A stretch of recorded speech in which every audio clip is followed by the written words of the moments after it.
You know that sound. That high-pitched mechanical scream just before the rev limiter cuts in. In that tiny fraction of a second, well before the electronics even have a chance to save your engine, a war is already happening deep inside the block. Today, we're going to go inside and see exactly what that war looks like. And I want to be clear, that is not an exaggeration. A rev limiter isn't really a preventative measure, it's an emergency brake. By the time it actually engages, a whole cascade of failures has already begun. You see, metal is moving against metal at speeds it was never designed for, and the one thing holding it all together is just about to break. Okay, so let's get into this. Before we can really understand what breaks, we first have to appreciate what normal even means for an engine.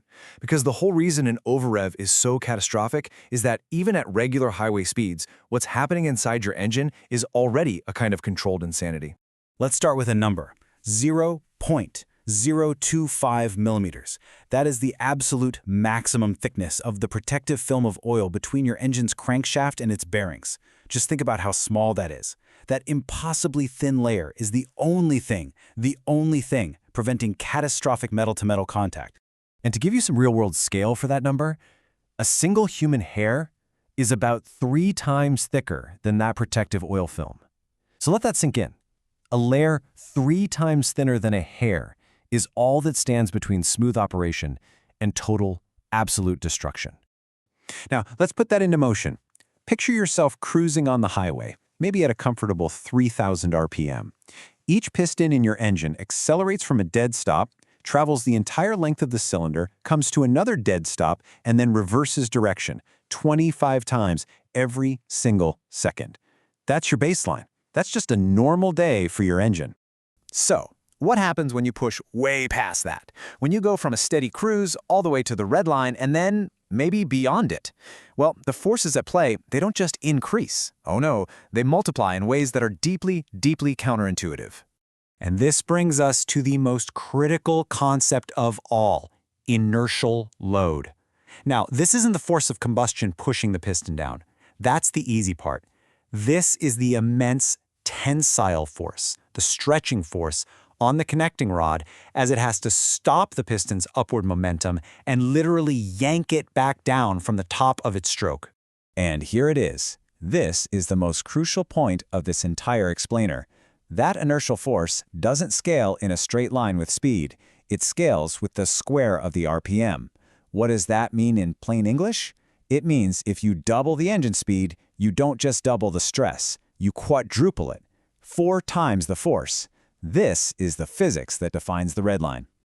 Right. With that terrifying force in mind, let's look at the very first system that will inevitably break down in an over-rev. And it's probably not what you think. It's not the pistons, it's not the crankshaft. No, it's the delicate, high-speed ballet of the Valvetrain. The phenomenon is called valve float. At these extreme RPMs, the camshaft is spinning so incredibly fast that the valve spring, well, it simply cannot physically slam the valve shut in time. The valve no longer follows the cam lobe perfectly. It gets left behind, floating in a partially open state when it should be sealed completely tight. And here is the brutal consequence of that. The piston doesn't know the valve is floating. It's still doing its job, rocketing up towards the top of the cylinder on its compression stroke. So when that rising piston meets a valve that simply failed to close, you get one of the single most violent events in mechanics, piston to valve contact. So while all that chaos is happening up in the cylinder head, a second, much quieter crisis is just beginning, deep down in the engine block. The entire lubrication system is starting to fail. See, under normal conditions, your crankshaft isn't actually touching the bearings, it's floating. The rotation itself creates this incredible high-pressure wedge of oil that physically separates the two metal surfaces. It's a beautiful piece of physics, and it's known as hydrodynamic lubrication. During an over-rev, that elegant system completely collapses. First, the oil pump spins so fast it starts pulling in air instead of oil. That's called cavitation.